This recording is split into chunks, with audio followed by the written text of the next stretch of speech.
Sa Negros Oriental, hit na hit ang makapigil hiningang karera. Pababa sa kabundukan pero hindi hayop ha. Hindi rin bike at hindi rin motor ang kanilang sasakyan. Kung hindi, ang katutubong scooter na kung tawagin ay Ligeron.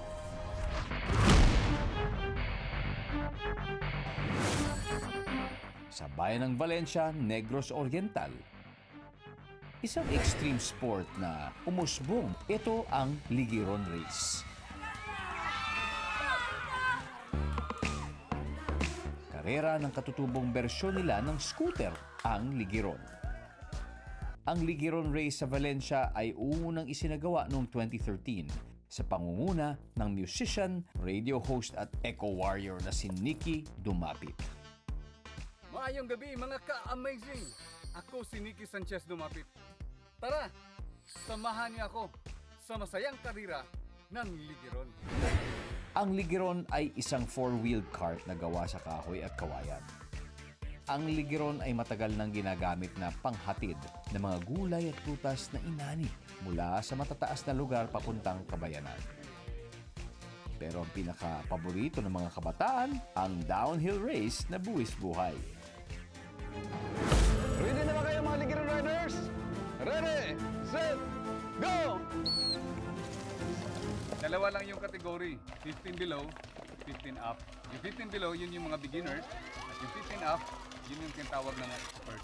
Bawat riders, kung sino yung pinakamaliit na oras na nakuha na makarating doon sa finishing line, ay siyang tatanghaling winner sa Ligeron.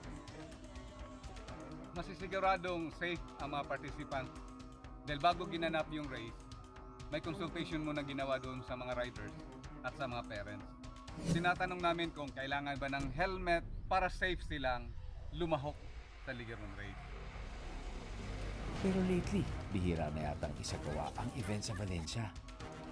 To race or not to race, ang kasagutan. Bahagi na ng kultura at tradisyon ng mga taga-Valencia, Negros Oriental ang Ligeron.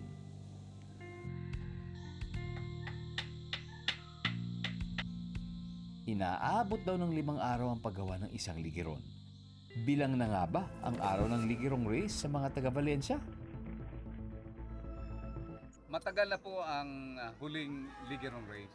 Ang nagmamanage ngayon ng Ligeron ay ang tourism na ng Valencia. So ang ginawa nila sa Ligeron, para na lang siyang motor show. Bilang nangungunang advocate ng Ligeron Race, naniniwala si Nicky na hindi dapat sukuan ang extreme sport na kanilang sinimulan. Tulungan natin na manatiling buhay ang Ligeron dito sa lungsod ng Valencia.